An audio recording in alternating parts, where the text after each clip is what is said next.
Le vent hurlait à travers les rues étroites de Barcelone, portant avec lui l'odeur salée de la mer Méditerranée. Quand Amira claqua la porte de son appartement, les larmes aux yeux, un message anonyme brûlant encore sur l'écran de son téléphone. Tu n'es qu'une imposture? Une ombre dans le monde virtuel, avait écrit l'inconnu, la poignardant au cœur comme une lame invisible. Mais ce soir-là, alors qu'elle courait vers la plage pour noyer sa rage, elle ne savait pas que cet ennemi en ligne était sur le point de devenir la lumière de sa vie. Amira, une jeune femme de 25 ans aux origines maroco-espagnoles, avait toujours navigué entre deux mondes. Née à Madrid mais élevée à Paris par une mère française et un père immigré, elle portait en elle ce mélange culturel qui la rendait à la fois fière et isolée. Ses cheveux noirs cascadaient en boucles rebelles sur ses épaules, encadrant un visage aux traits fins, illuminé par des yeux sombres qui trahissaient une sensibilité profonde. Elle travaillait comme graphiste freelance, passant ses journées devant un écran, à créer des visuels pour des clients anonymes. Mais la nuit, elle se réfugiait sur les forums en ligne, ces espaces virtuels où elle débattait passionnément de littérature, d'art et de politique.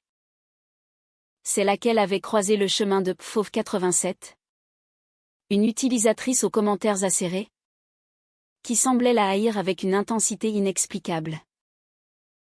Les échanges avaient commencé innocemment, sur un forum dédié à la poésie contemporaine.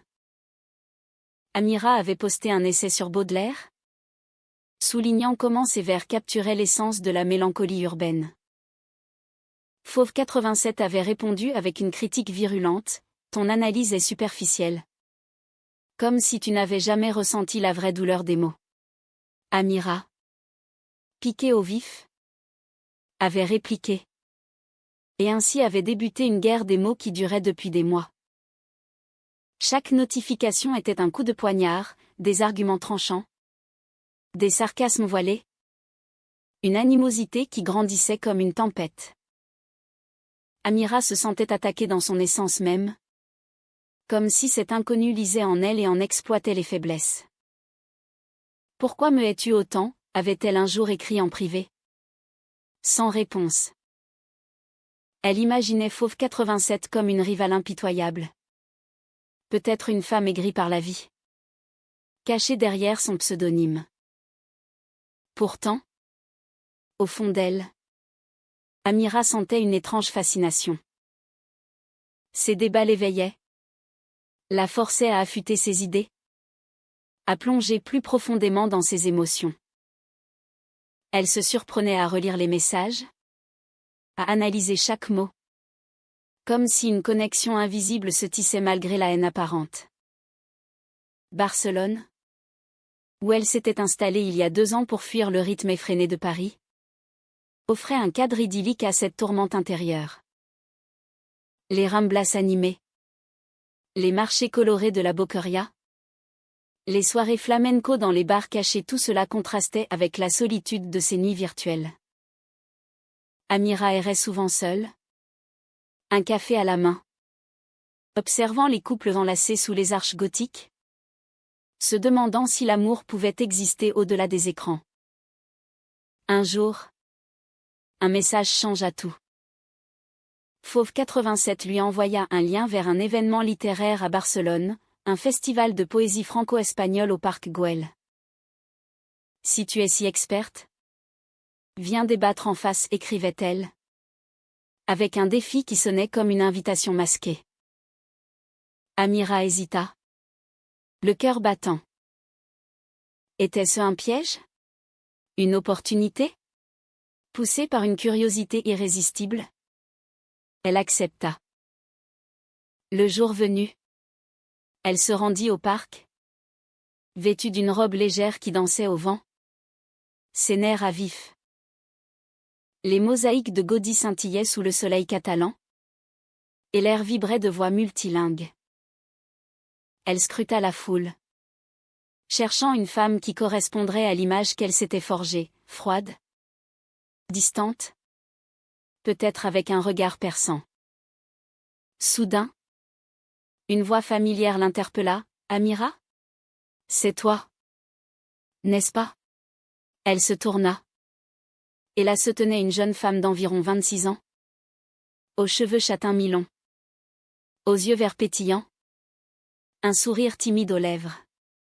« Je suis Faustine, dit-elle, tendant la main. Amira cligna des yeux, stupéfaite. Faustine ? Ce nom ne lui disait rien. Mais quelque chose dans son regard. Fauve 87, murmura Faustine, rougissant légèrement. Le monde sembla s'arrêter. Cet ennemi en ligne était une beauté française, avec un accent parisien doux, vêtue d'un jean slim et d'un pull oversize qui soulignait sa silhouette élancée. Elle était venue de Paris pour ce festival, prétextant un voyage professionnel.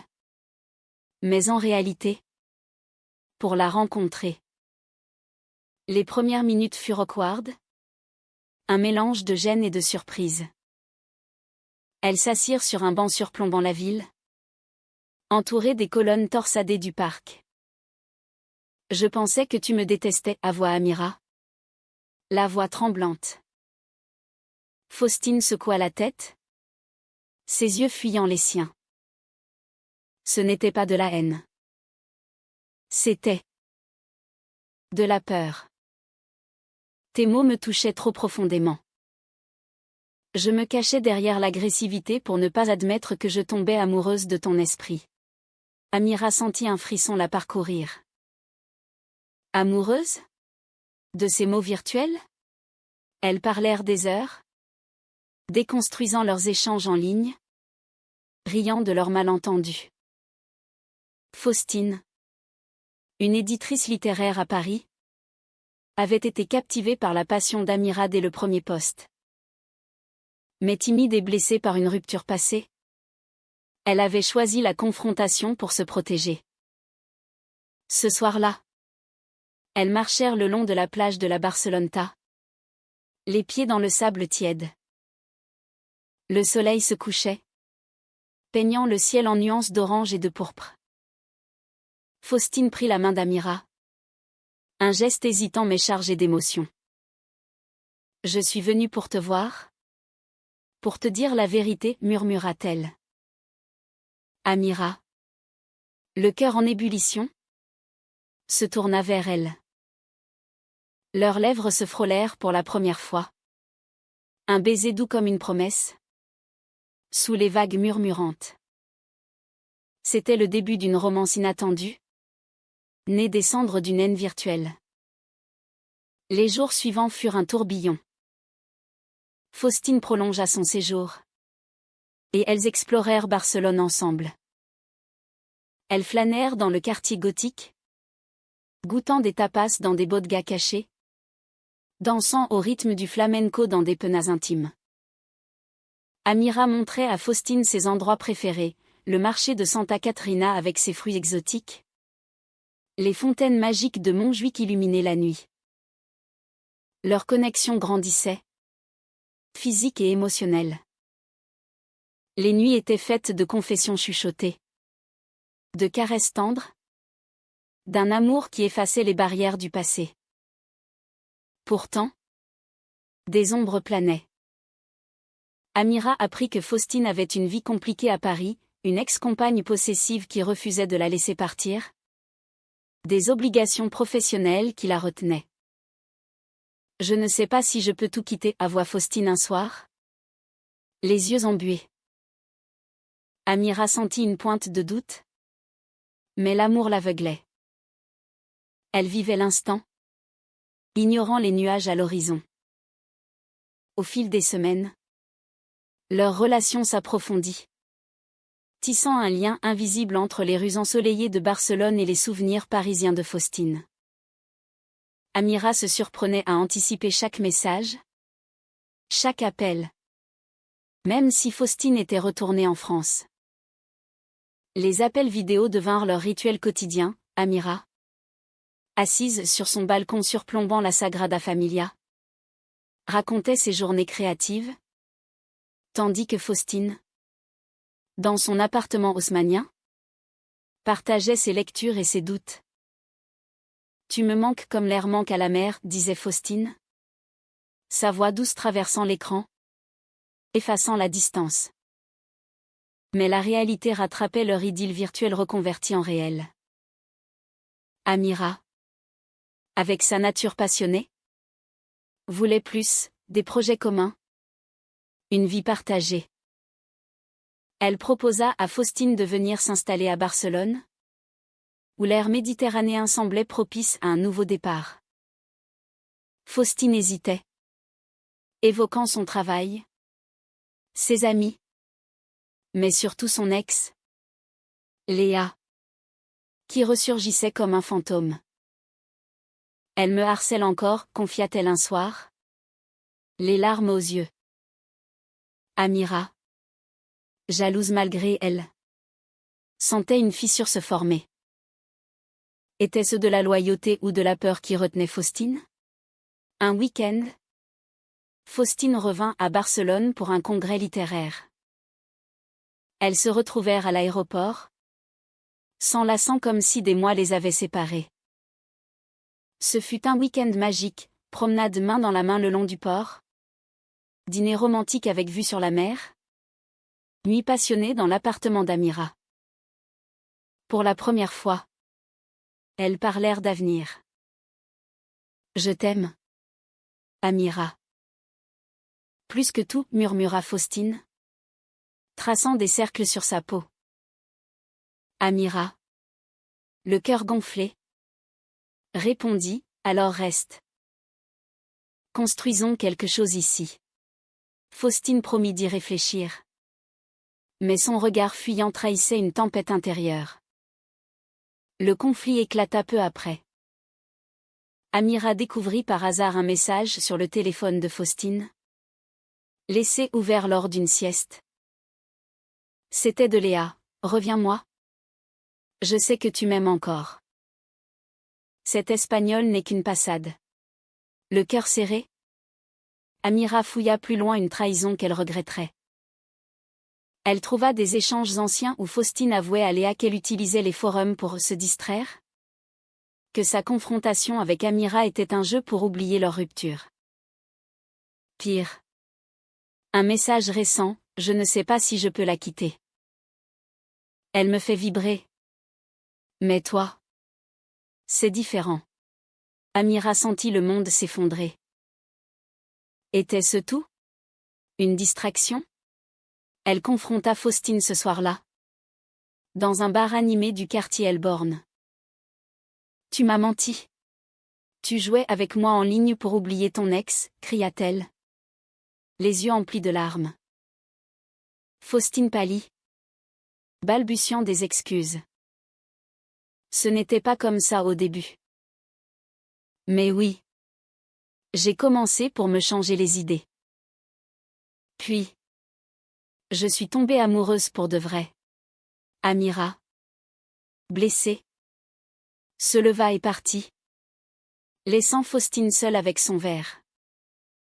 La trahison la consumait, cette femme qu'elle aimait l'avait approchée sous un faux prétexte, masquant ses sentiments derrière une façade de haine. Les jours suivants furent un tourment. Amira bloqua Faustine sur tous les réseaux, errant dans Barcelone comme une âme en peine.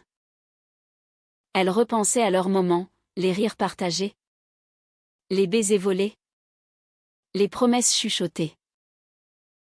Était-ce tout faux? Faustine, de son côté, luttait contre ses démons. À Paris, elle affronta enfin Léa, mettant fin définitivement à leur histoire toxique. Je t'ai aimé. Mais c'est fini, dit-elle, fermant la porte sur son passé. Puis, elle prit un billet pour Barcelone, déterminée à reconquérir Amira. Leurs retrouvailles furent explosives. Faustine se présenta à la porte d'Amira un soir de pluie. Trempée, les yeux rougis. Je t'en prie. Écoute-moi, implora-t-elle. Amira, le cœur en miettes, la laissa entrer. Elles parlèrent toute la nuit, déversant leurs peurs, leurs regrets. Faustine avoua tout, sa vulnérabilité après la rupture.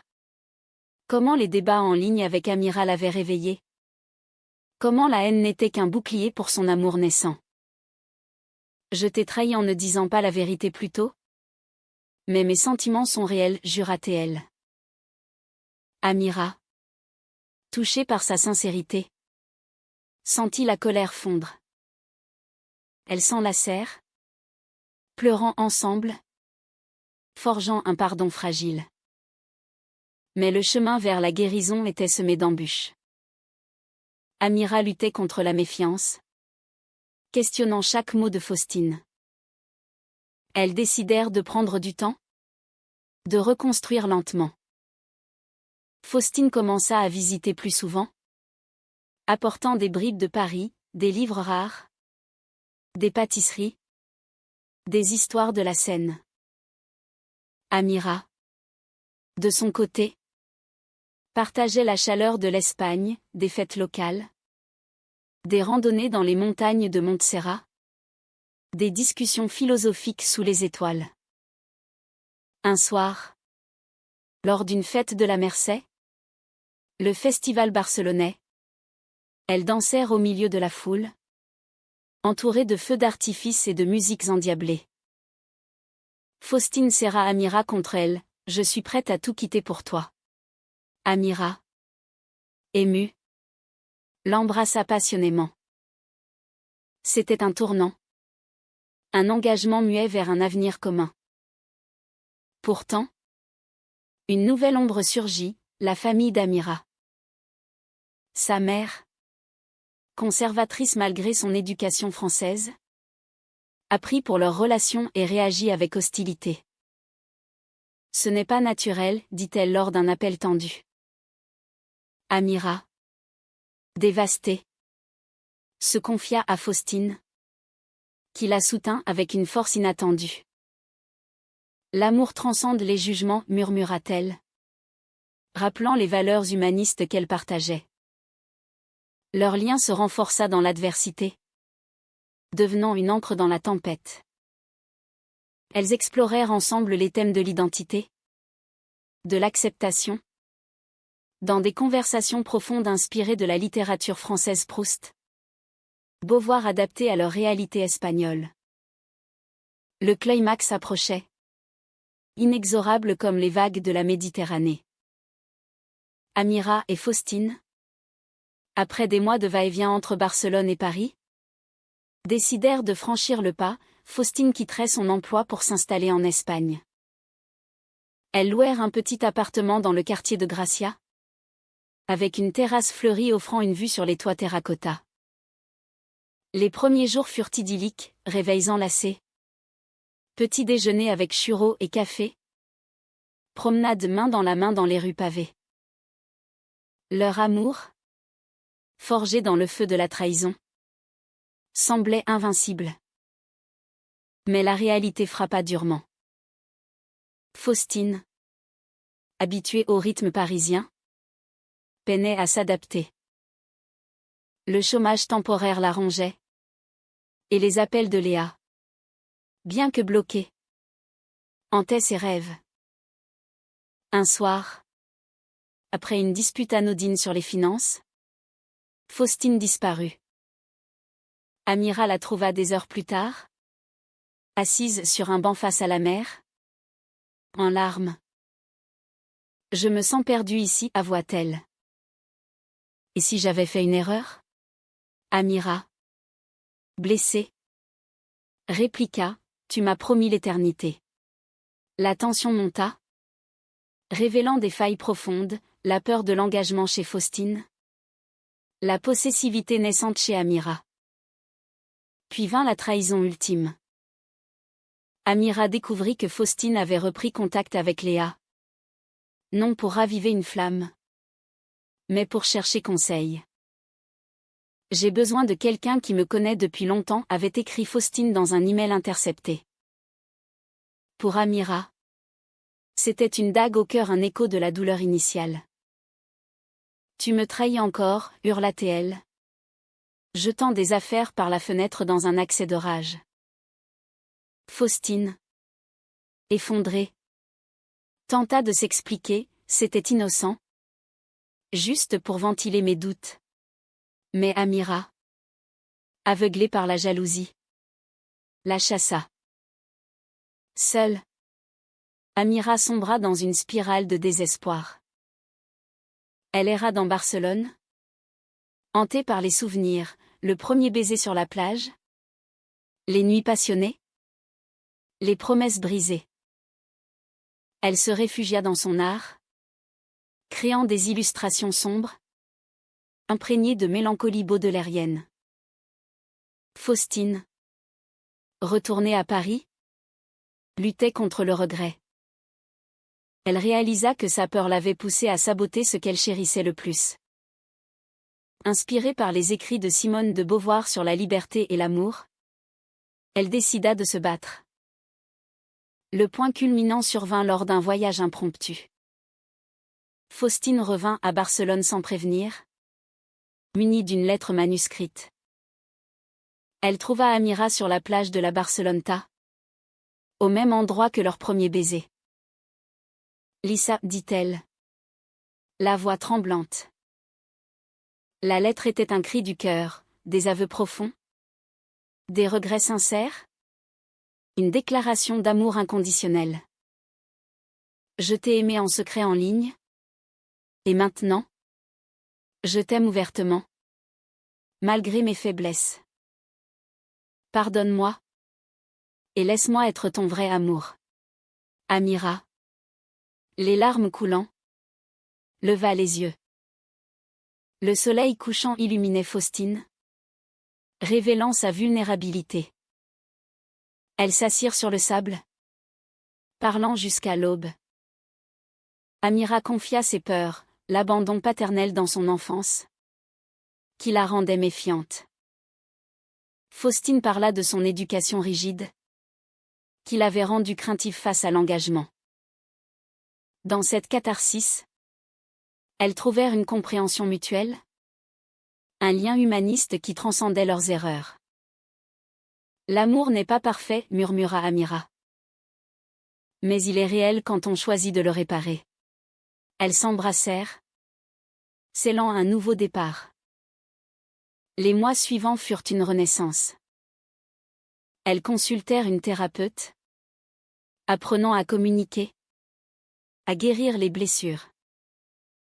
Faustine trouva un emploi dans une maison d'édition barcelonaise, s'intégrant enfin. Amira, inspirée, publia un recueil de poèmes illustrés sur leur histoire, mêlant français et espagnol, célébrant l'amour lesbien dans un monde souvent hostile. Pourtant, un dernier défi surgit, la famille d'Amira. Sa mère vint en visite, armée de préjugés. Faustine, avec sa grâce française, l'affronta avec douceur, partageant des repas, des histoires. Petit à petit, la mère s'adoucit, voyant le bonheur de sa fille. Si elle te rend heureuse, alors je l'accepte, dit-elle enfin. Un geste personnel qui symbolisait une victoire humaniste. Leur vie devint un équilibre harmonieux, des voyages entre Paris et Barcelone, des projets communs, un amour approfondi par les épreuves. Elles adoptaient un chat errant, symbolisant leur union sauvage au début, domestiquée par la tendresse. Au crépuscule de leur première année ensemble, Amira et Faustine se tenaient sur la terrasse de Montjuïc, surplombant les lumières scintillantes de Barcelone. La ville, avec ses tours gothiques et ses avenues modernes, reflétait leur propre fusion, un mélange de passion espagnole et de réflexion française. Regarde ce que nous avons construit, murmura Amira, serrant la main de Faustine. Celle-ci sourit, ses yeux verts brillants d'une paix nouvelle.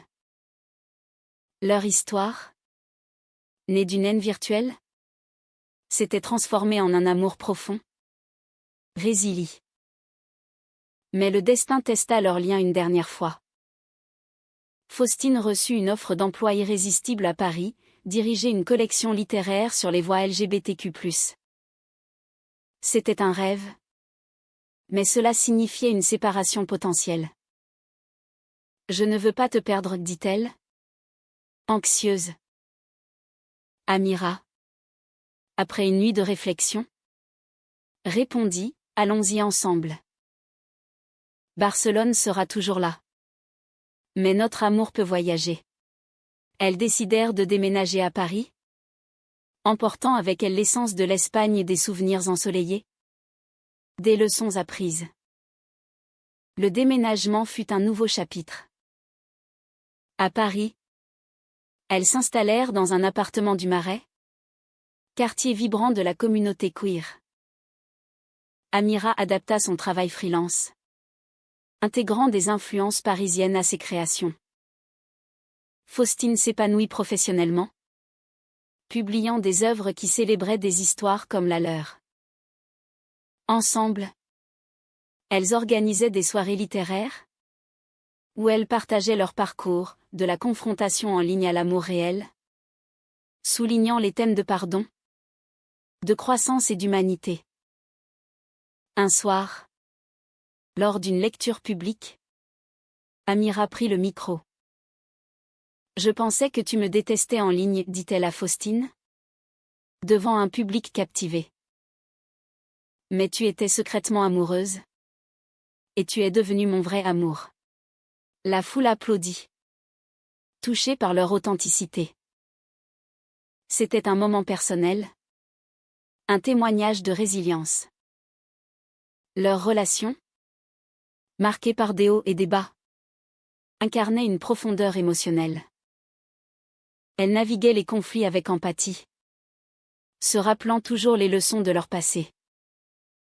L'amour, pour elles, n'était pas un conte de fées, mais une construction quotidienne, imprégnée de valeurs humanistes, acceptation, liberté, connexion.